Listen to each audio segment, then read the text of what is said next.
Mindanao, no, Regions 11 and Region 13. We would like to note that according to our research, for every 10% increase in internet penetration rate, it constitutes approximately 1.38% increase in our gross domestic product. And that is the reason and that's the reason why this project is very important. The reason why we're targeting regions in Mindanao is because even though the entire country has an internet penetration rate of 73.6%, approximately 86 million Filipinos have access to internet. This disparity is larger in Mindanao, where in some regions, especially Region 13, the internet penetration rate is lower than 17%. So we that's really the target of this development fund. It's a development program. And I would also like to note that the National Backbone and the National Broadband Program has been a national vision for quite some time already. And we are proud to say that with this project, we should be able to finish within, by 2028, this entire span of the National Fiber Backbone. And with the proper policies in place, we should be able to bring down the cost of internet and to also increase the speed of internet at par with our regional counterparts in the ASEAN through this project. That's great. Thank you so much. We're opening the floor to questions from Malacañang Press Corps. Harley Valbuena, DZME. Microphone, please. Hello, good morning po. Sir, when can we expect the...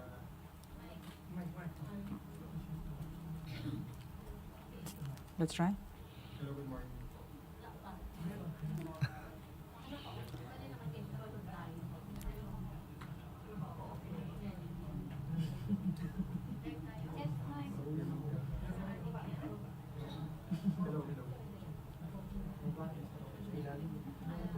How about that?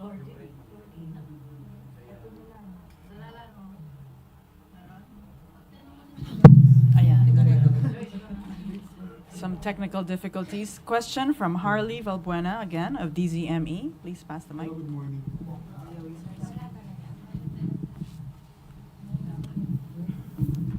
Hello.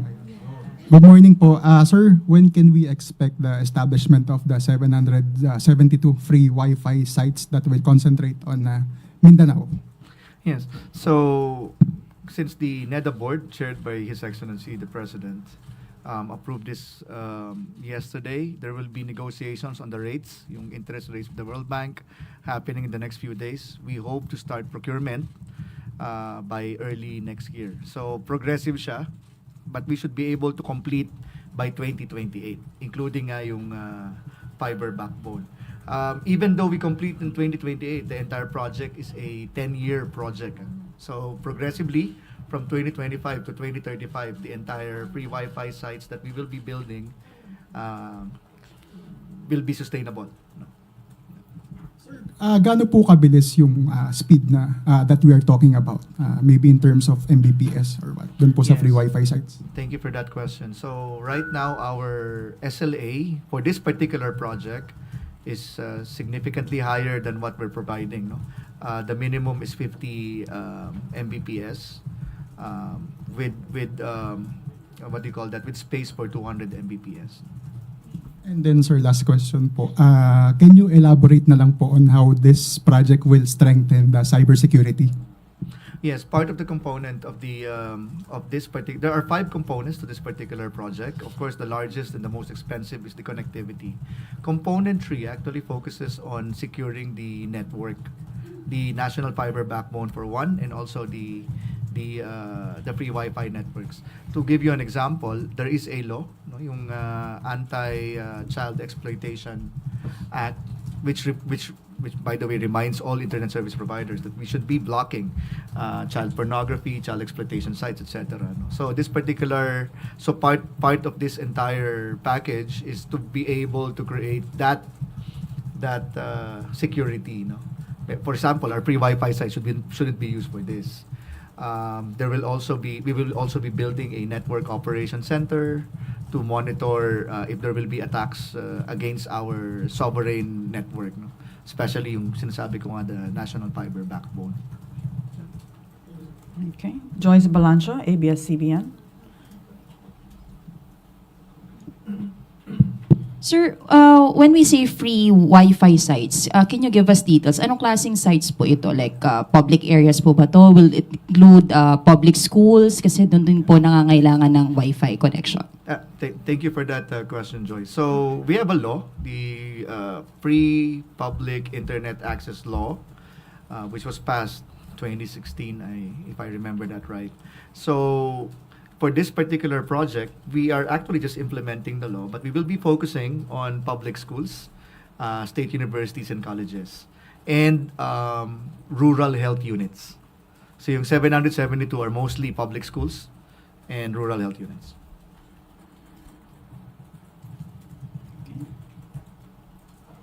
Chona Yu, People's Journal. Sir, ilang Meron.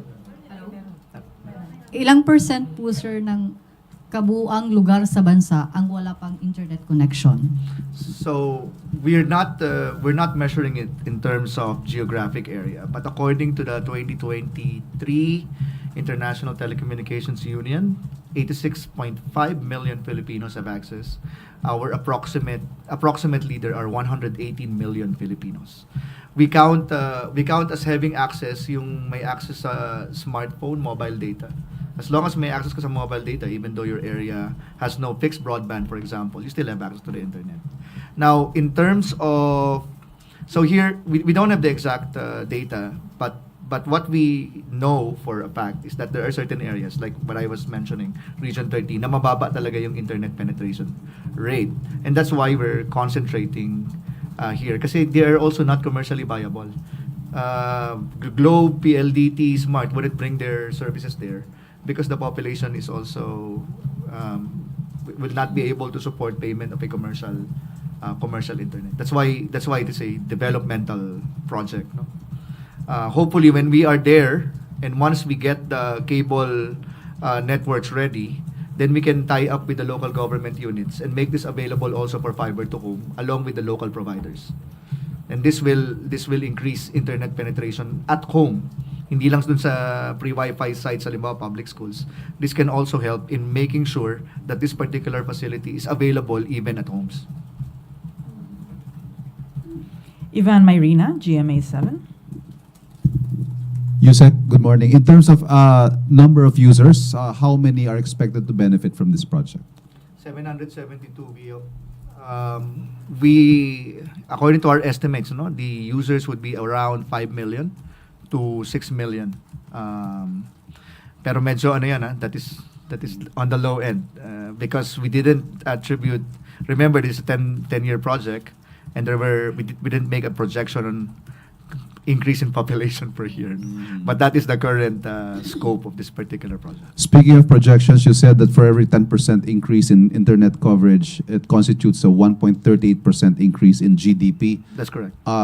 By the time that this project is fully implemented, what is your projection on the actual economic impact of this? The actual economic impact, so the project is $288 million US. According to our estimates, the economic IRR or the economic internal rate of return is approximately between 26% to 36%, which means that we will be able to pay the loan 25 to 36%. So we will be able to pay the loan, and this is the conservative estimate pa. We'll be able to pay the loan and still get, in terms of economic growth, locally, kasi local projects siya, no? We'll still be able to like 4.7 billion pesos on top of the requirements to repay the loan.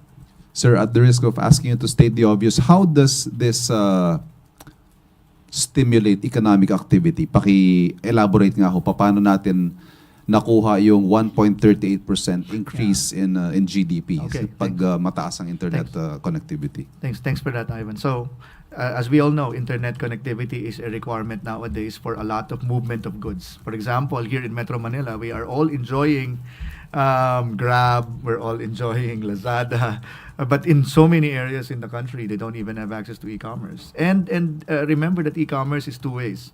One is e-commerce for the suppliers, and of course e-commerce for the consumers. So in terms of consumer growth, or the growth of the growth of consumption, which is part of of our GDP being measured, pag mayroong internet, syempre tataas din yung consumption kasi magkakaroon ng e-commerce. But more importantly, local players, local drivers, we're talking about local farmers, we're talking about your local sari-sari store, will now have access also to e-commerce and internet services. By putting proper infrastructure, they'll have access to, similar to Grab here in Metro Manila, but meron din silang digital supply chain, meron din silang way of receiving orders even though it's not local to their area. So it's like expanding their market. It's the same logic as building roads. We're trying to connect markets by building roads so that trucks can go there. Dito naman, we're building digital infrastructure so that communication flows, including e-commerce. Thank you. Maricel Halili, TV5. Hi, sir. Magandang umaga po. Sir, can you give us more details about on how are you going to secure the sites dun sa mga free Wi-Fi areas, especially now na mukhang yung mga scammers are not just using text messages, but they are also looking into using Vibers or messengers? Yeah. Now, that's a very tricky question, Maricel. No? So we are securing the network so that we will be able to check if our own sovereign network, because this is a sovereign fiber backbone, is being used to attack certain companies or countries. So we'll be able, without it's a very technical discussion, but we'll be putting in devices, we'll be putting in sensors to ensure that this network is not being used for illegal activities. No, it's a mitigation of risk. I'm not saying it will totally disappear, but we have to put proper controls in place to mitigate that particular risk. Ngayon, now with regard to Viber and the use, I understand what you're saying about scams. Let us understand that it's a very complex problem. We now have the SIM card registration law, but you will notice the technology has changed. No, they're now using, for example, IMS eye catchers and fake BTS or fake radio units to be able to intercept radio transmissions and then rebroadcast it. For short, non-SIM based na yung scam.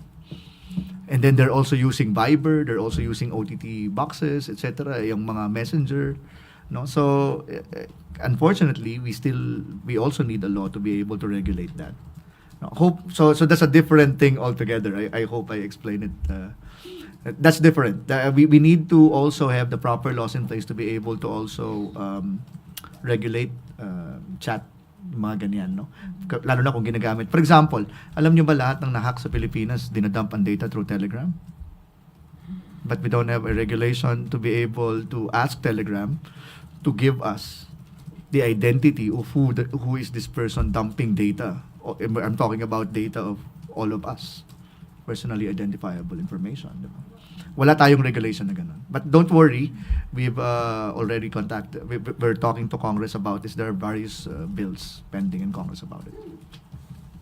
Okay. Eden Santos, Net 25.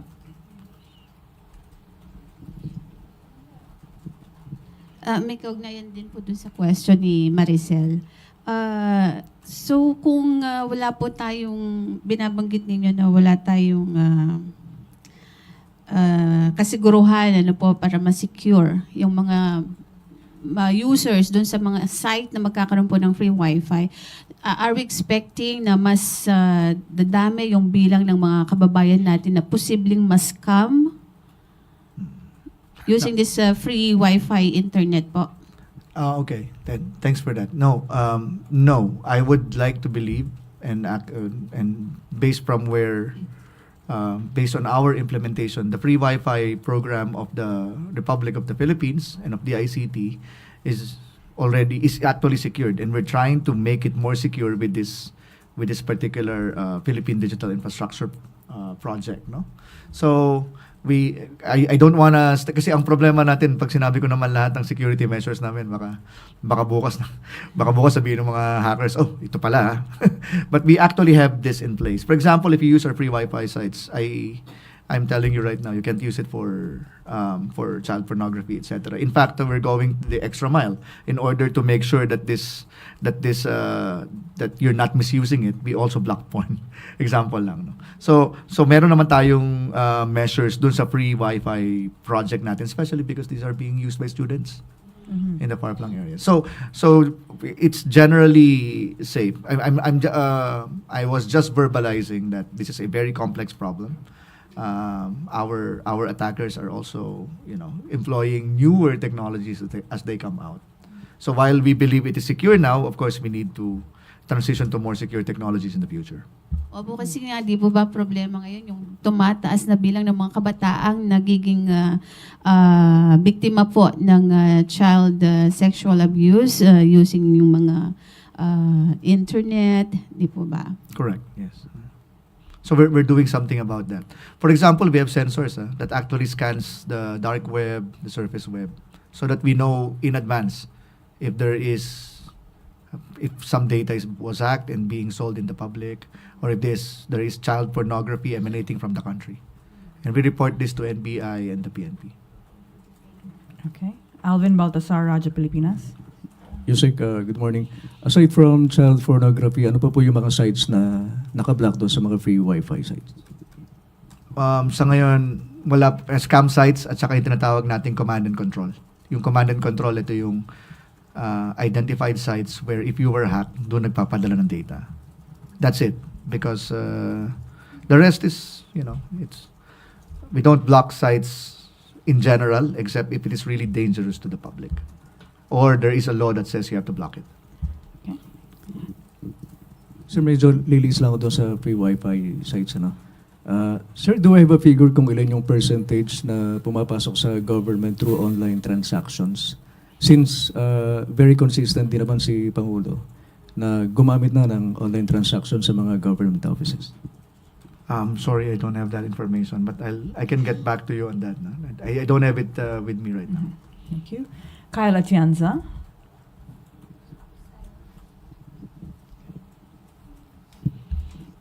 Hello, sir. Sir, can you elaborate on the Network Operations Center? Are there existing state NOC in the country right now? And also, what kind of national security threats will this network address?